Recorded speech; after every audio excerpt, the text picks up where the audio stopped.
अंधी सास का सच। निशा की सास अंधी थी। वो ठीक से देख नहीं सकती थी, लेकिन शादी के बाद, माँ जी खाना खा लीजिए, और हाँ मैं आपको दवाई दे रही हूँ, वो भी खा लीजिए। नहीं नहीं बेटा, तू बस खाना बना ले, मुझे अंदाजा है मैं खुद ही खा लूंगी सब कुछ। रोज सुबह निशा की सास की आदत थी। निशा बेटा, सब्जी दे दे, मैं काट देती हूँ। अरे नहीं नहीं माँ जी, आपको चाकू लग सकता है। नहीं नहीं बहू, मुझे अंदाजा है कि कैसे काटना है, काफी वक्त से कर रही हूँ ना मैं। वैसे भी डॉक्टर ने कहा है कि थोड़ा बहुत काम करना जरूरी होता है। माँ जी, डॉक्टर ने कहा है तो दे देती हूँ आपको, लेकिन मेरा मन नहीं मान रहा। अरे बहू, काम नहीं करूँगी तो कैसे चलेगा, बिल्कुल ही अपाहिज हो जाऊंगी। निशा सास को वो जो काम बोलती वो करने दे देती है। एक दिन निशा की सहेली का फोन आता है। सास सुन रही होती है कि वो किसी से बात कर रही है। क्या हो गया रमा, हमेशा परेशान से ही क्यों रहती हो? आ जाओ ना कभी मेरे घर पर। अरे नहीं रे, तुझे परेशान नहीं करना चाहती हूँ। मैं जानती हूँ तेरी सास अंधी है। अरे कैसे मैनेज करती होगी तू अकेले? मेरे घर में मेरी सास कोई काम नहीं करती।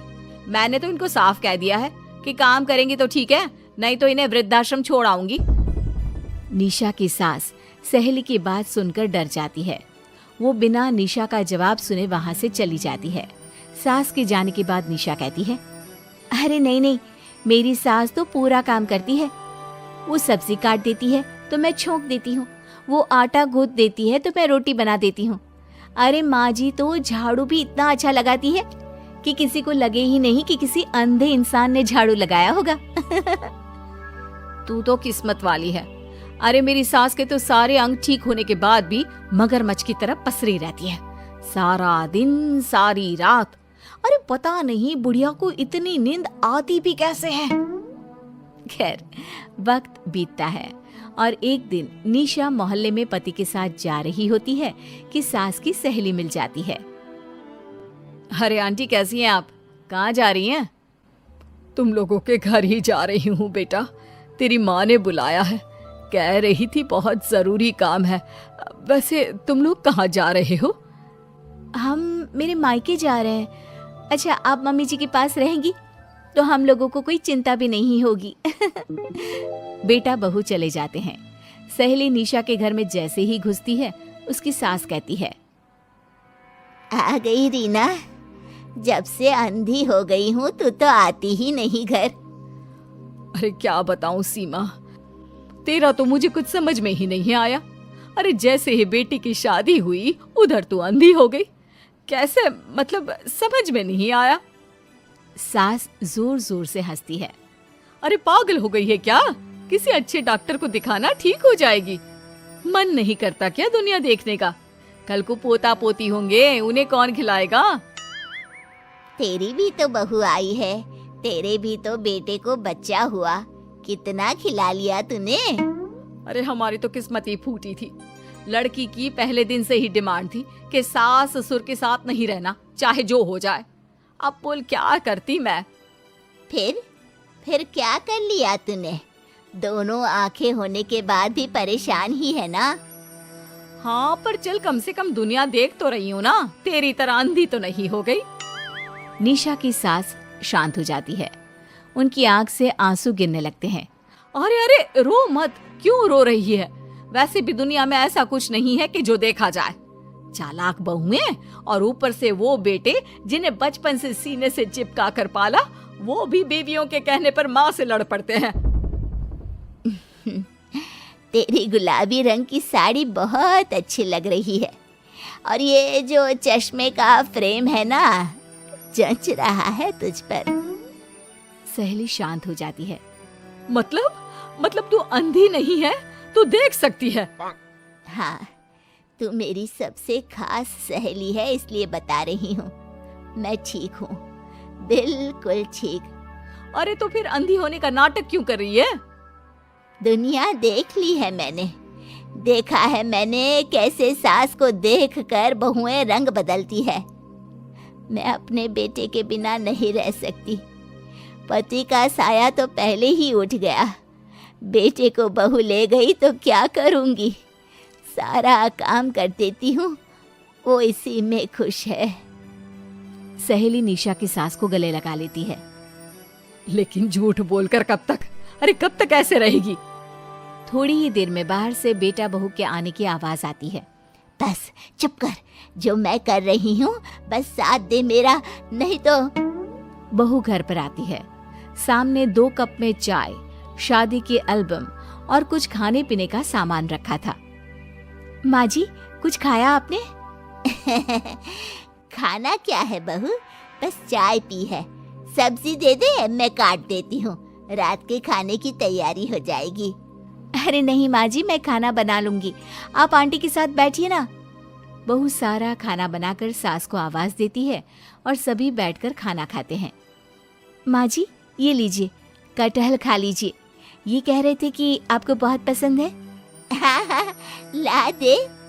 बहू सास को रोटी का डिब्बा पकड़ाती है, लेकिन सास नहीं पकड़ती। वो कटहल देना बहू। बहू जल्दी से सास को कटहल दे देती है। अगले रोज फिर सास झाड़ू लगा रही होती है कि बहू कहती है, माँ जी, आप ठीक से झाड़ू नहीं लगा रही, पीछे देखिए कितना सारा कचरा फैला हुआ है, लाइए मैं लगा देती हूँ। सास डर जाती है और पीछे देखती है। कहाँ बहू? अरे कहीं तो नहीं है कचरा, देख। नहीं माँ जी, आप देख नहीं सकती ना, इसलिए आपको नहीं दिखा। बहू सास से झाड़ू लेकर सारे घर में झाड़ू लगा देती है। सास अब जो काम करने जाती, बहू उनसे छीन लेती।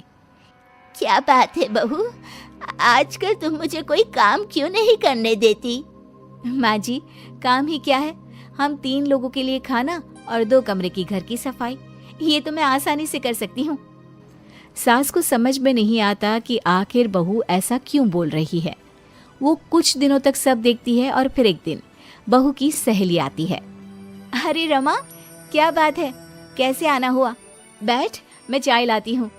अरे नहीं नहीं निशा, तू सहेली से बात कर, मैं ले आती हूँ चाय।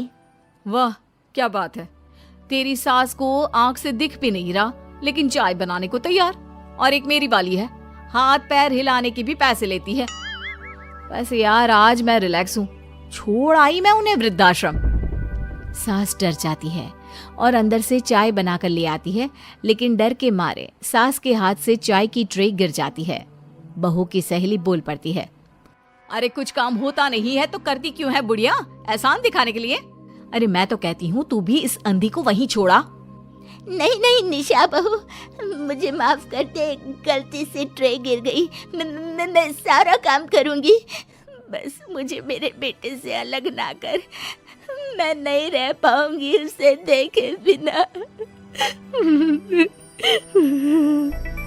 बस माँ, यही सुनना था। आप देख सकती हैं, फिर भी डर के मारे जो नाटक आपने अंधी होने का खेला, मैं उसे खत्म करना चाहती थी। माँ जी, आप घर की बड़ी हैं, मेरे पति की माँ है, मेरे लिए आपकी जगह भगवान से कम नहीं। आप अंधी नहीं भी होंगी तो भी मैं कभी भी आपको खुद से दूर नहीं करूंगी। माँ जी, मेरा विश्वास रखिए। फिर निशा सहेली को देखती है। अच्छा होगा रमा कि तुम मेरे घर से चली जाए, क्योंकि मेरे घर में ऐसे लोगों के लिए कोई जगह नहीं है जो बड़ों की इज्जत नहीं करते। सास चैन की सांस लेती है। जीती रहे बहू, जीती रहे। मेधा शुरू से ही पढ़ने में होशियार और मेधावी छात्रा थी। अच्छी पढ़ाई के बाद अच्छा कॉलेज सिलेक्शन और फिर बहुत अच्छी जॉब। तूने तो मेरा नाम रोशन कर दिया मेधा। अरे लेकिन ये जो काम करने का तरीका है ना, इसे बदल ले। 18 घंटे काम करेगी तो कल को बच्चा कैसे संभालेगी? तुम्हारी तरह पागल नहीं हूँ माँ, जो बच्चे और परिवार में फंस जाऊँ। मैं तो जिंदगी खुल कर जीऊंगी। सब कहने की बात होती है बेटा, अपने बच्चे का सुख हर कोई चाहता है। वक्त बीतता है और मेधा की शादी हो जाती है। शादी के कुछ सालों में ही मेधा एक सुंदर से बेटे की माँ बन जाती है। अरे यार, मेरी मैटरनिटी लीव खत्म हो रही है, क्या करें? माँ भी नहीं आ सकती, कैसे मैनेज करूँ? ऐसा करते हैं, इसके लिए एक केयर टेकर रख लेते हैं, वो देखा करेगी इसे। मेधा को पति की बात जंच जाती है और वो केयर टेकर की तलाश शुरू कर देती है। एक दिन उन लोगों के घर एक महिला आती है जो दिखने में पढ़ी लिखी लगती है। जी, क्या काम है आपको? मैम, मेरा नाम स्नेहा है। आपका एड देखा केयर टेकर का। क्या मैं आपके यहाँ काम कर सकती हूँ? हाँ, क्यों नहीं, लेकिन आप तो अच्छे घर की लगती हैं, फिर नौकरी क्यों?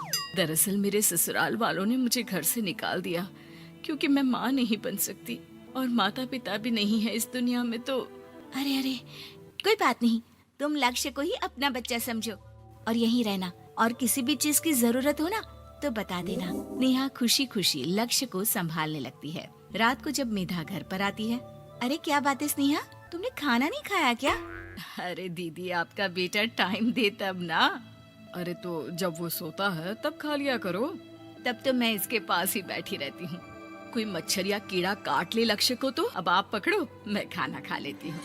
स्नेहा वहाँ से चली जाती है। बहुत ही अच्छे से ख्याल रख रही है ये लक्ष्य का। मेधा, इतना तो शायद तुम भी ध्यान नहीं देती। मेधा को पति की बात बुरी तो लगती है लेकिन कुछ नहीं कहती। धीरे धीरे स्नेहा मेधा और उसके पति के साथ बाहर भी जाने लगी। सुनो, स्नेहा को भी बाजार ले चलते हैं, वो क्या है ना लक्ष्य को देख लेगी जब तक मैं शॉपिंग कर लूंगी। हाँ चलो। वैसे मैं चाह रहा था कि लक्ष्य को लेकर हम दोनों ही चलते। क्या यार, तुम तो फ्री में इमोशनल हो जाते हो।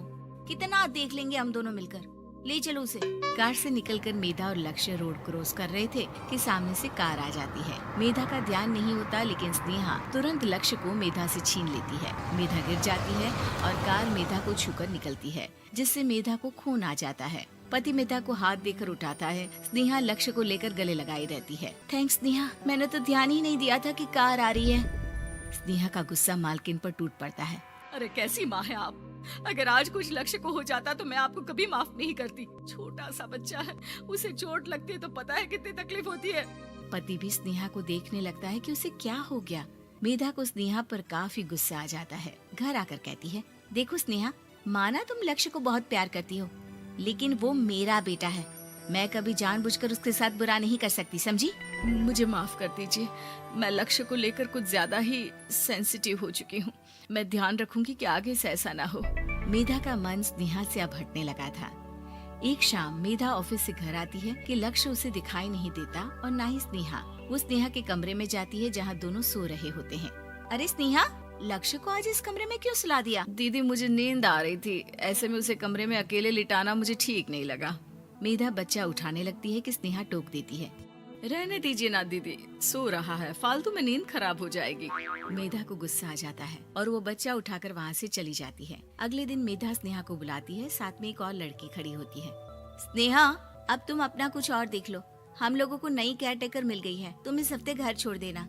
स्नेहा का मन लक्ष्य को छोड़ने का नहीं करता, लेकिन नौकरी तो नौकरी होती है ना। स्नेहा घर से चली जाती है। धीरे धीरे महीने और साल बीतते जाते हैं और लक्ष्य एक नौजवान लड़का हो जाता है। लक्ष्य, आज मुझे मंदिर जाना है, ले चलोगे? ठीक है माँ, एक काम करके अभी वापस आता हूँ, तब तक आप और पापा दोनों तैयार हो जाइए। दोनों तैयार होकर बैठ जाते हैं लेकिन लक्ष्य काफी देर तक नहीं आता।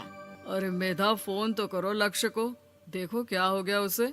मेधा फोन करती है तो पता चलता है कि लक्ष्य का एक्सीडेंट हो गया है और वो सिटी अस्पताल में है। जल्दी चलिए, पता नहीं कैसा होगा मेरा बेटा। अरे चिंता ना करो, सब ठीक होगा, मैं अभी कार निकालता हूँ। दोनों मियाँ बीवी अस्पताल पहुँचते हैं जहाँ वो लोग देखते हैं कि लक्ष्य बिस्तर पर पड़ा होता है। एक महिला इन्हें यहाँ लेकर आई है, वो वहाँ बैठी है, लेकिन फिलहाल तो आप लोगों को इनके लिए किडनी का प्रबंध करना होगा। एक्सीडेंट में इसकी किडनी डैमेज हो गई है। मेरी ले लीजिए डॉक्टर साहब, मेरे बेटे को बचा लीजिए। नहीं नहीं, आप माँ हैं, आपकी नहीं ले सकते, पिता की भी नहीं। आप किसी रिलेटिव या दोस्त से पता कर लें, और हाँ थोड़ा जल्दी करें क्योंकि देर होने से मामला बिगड़ सकता है। मेधा बैठकर रोने लगती है कि वहाँ डॉक्टर आ जाते हैं। जिस औरत ने आपके बेटे को यहाँ भर्ती कराया था वो अपनी किडनी आपके बेटे को देना चाहती है। हाँ? कौन है वो, कहाँ है वो? तभी वहाँ स्नेहा आ जाती है। स्नेहा तुम? मैं लक्ष्य को पहचान नहीं पाई थी, लेकिन आप लोगों को देखकर समझ गई कि ये लक्ष्य है, इसलिए वापस आ गई। मैं अपनी किडनी आपके बेटे को देना चाहती हूँ। मेरी अपनी तो कोई औलाद नहीं, लेकिन लक्ष्य में मैंने हमेशा अपना बच्चा देखा। तुम धन्य हो स्नेहा, जो इतने साल में भी लक्ष्य को भूल नहीं पाई। सही मामले में तो वो तुम्हारा ही बच्चा होगा, क्योंकि जन्म भले ही मैंने दिया हो, लेकिन आज तुम उसकी जिंदगी बचा रही हो। अमेरिकन बहू। आज की कहानी अमेरिका से शुरू होती है क्योंकि एली अमेरिका में ही पली बढ़ी, उसे हिंदुस्तान के बारे में कुछ भी नहीं पता था। वहीं उसके माँ बाप जो भारतीय थे वो उसकी शादी भारत में करना चाहते थे। एली की माँ कहती है, हम एली को भारत लेकर कभी नहीं गए हैं।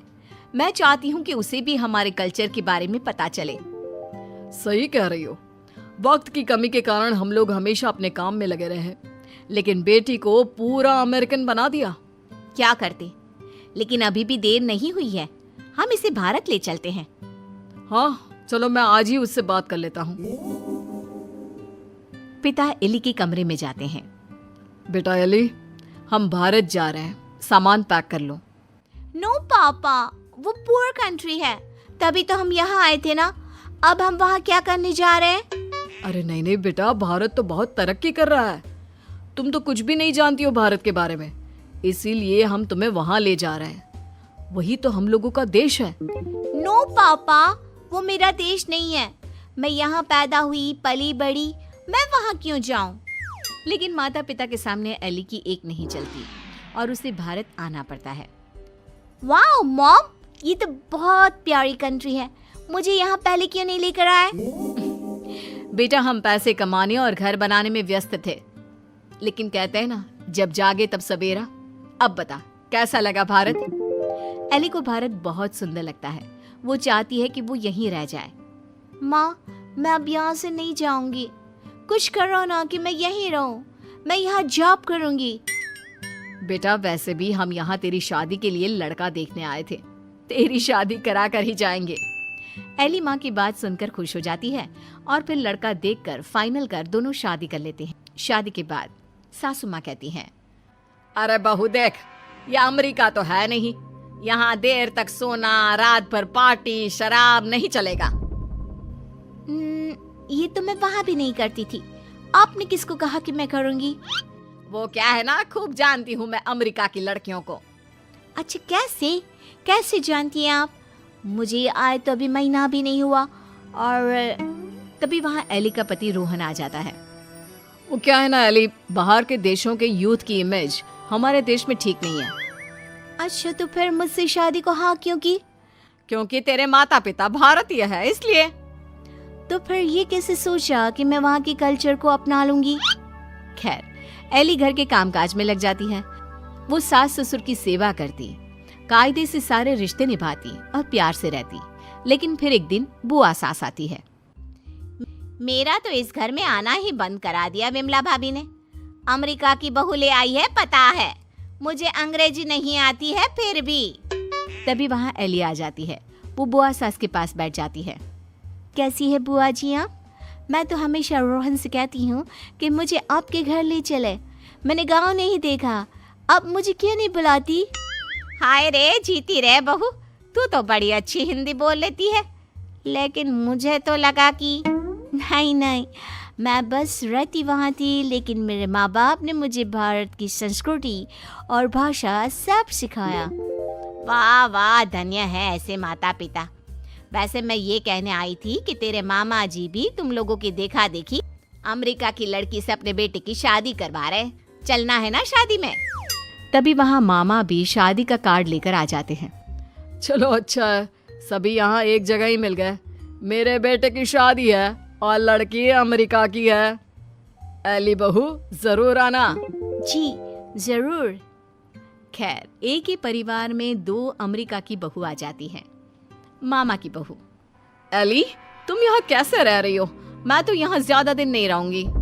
लेकिन तुमने तो मोहन से शादी की है। मोहन की मम्मी पापा तो यहाँ है, फिर तुम कहाँ जाओगी? मैं वापस जाऊंगी अमेरिका मोहन को लेकर। वो तो मैंने हिंदी बोलना सिर्फ काम के लिए सीखा था। ये गलत है, ऐसा मत करना। हमारे भारत में ऐसा नहीं होता है। पर मैं भारत की नहीं हूँ तो मैं कर सकती हूँ। एली जब से मामा की बहू की बात सुन लेती है वो परेशान हो जाती है। उसी रात वो रोहन से बात करती है। रोहन, वो मामा जी की बहू है ना? कौन, वो अमेरिका वाली? हम लोगों की देखा देखी मामा जी भी घर में अमेरिका की बहू ले आए। ऊपर से ना लड़की को देखा था ना कभी बात की। वैसे क्यों, क्या हो गया उसे? वो बोल रही थी कि वो मोहन भैया को लेकर अमेरिका चली जाएगी। अरे नहीं नहीं, मामा के घर में तो सिर्फ मोहन का ही सहारा है। वो चला जाएगा तो कैसे चलेगा? वही तो, क्यों ना हम लोग मामा और मोहन से बात करें। ठीक है, कल मेरी छुट्टी है, हम दोनों चलते हैं मामा के घर। अगले दिन दोनों मामा के घर जाते हैं। अरे कैसे आना हुआ, आओ आओ। एली बेटा, हमारी बहू भी अमेरिका की है, तो यह मत सोचना कि हमें ऐसा लगेगा कि न जाने कौन आ गया हम लोगों के घर। और नहीं तो क्या, तुम्हारे तो माँ बाप फिर भी भारत से है, हमारी बहू का तो भारत से कुछ लेना देना नहीं। और क्या, विमला ने क्या सोचा था कि बाहर की बहू लाकर ये शो करेगी कि वो कितनी हाई फाई है। आरा कम तो हम भी नहीं है। मोहन बेटा और बहू जरा आओ तो, रोहन और एली आए हैं। तभी वहाँ मामा की बहू छोटे कपड़े में आकर खड़ी हो जाती है, हाथ में वाइन का ग्लास, और पीछे से मोहन आता है। अरे Rohan, Ellie, come join us, हम कमरे में पार्टी कर रहे हैं, बड़ा मजा आ रहा है। मामा की बहू एली के सामने ग्लास बढ़ा देती है। नहीं नहीं, आई डोंट ड्रिंक। यार मोहन, तू दिन में कब से पीने लगा? अरे यार, जब से अमेरिका में शादी हुई है। वैसे भाभी तो लग रहा है जैसे भारत की किसी गांव की हो। हाँ, हम उसी में खुश है। वो क्या है ना, पढ़ी लिखी लड़की परिवार के लिए अच्छी होती है। हाँ, लेकिन हमारी वाली ने तो भारत में ही हमें अमेरिका दिखा दिया है। वैसे एली, तुमको भी हमारी बहू से कुछ सीखना चाहिए। एली को मामी पर गुस्सा आता है। जरूर मामी, मैं सीख लेती, लेकिन आपकी बहू तो यहाँ है ही नहीं। वो जाने वाली है ना अमेरिका वापस, वो भी मोहन को लेकर। आप लोगों से वो परेशान है, कह रही थी वो किसी भी कीमत में सास ससुर के साथ नहीं रहेगी। खैर, हम लोग आपको सिर्फ बताने आए थे, अब ये आपके घर का मामला है, आप ही देखो। ये बोलकर एली जाने के लिए रोहन के साथ खड़ी होती है कि अरे एली बेटा, ये क्या कह रही हो? मोहन तो हमारा इकलौता बेटा है। तुझे देखकर ही तो हम लोग ने भी अमेरिका की बहू लाने का सोचा। सॉरी मामी, मामा, अमेरिका की मैं जरूर हूँ, लेकिन मेरी जड़ें भारत की हैं। अमेरिका की बहू चाहिए तो वहाँ का कल्चर भी साथ आएगा ना। चलिए रोहन।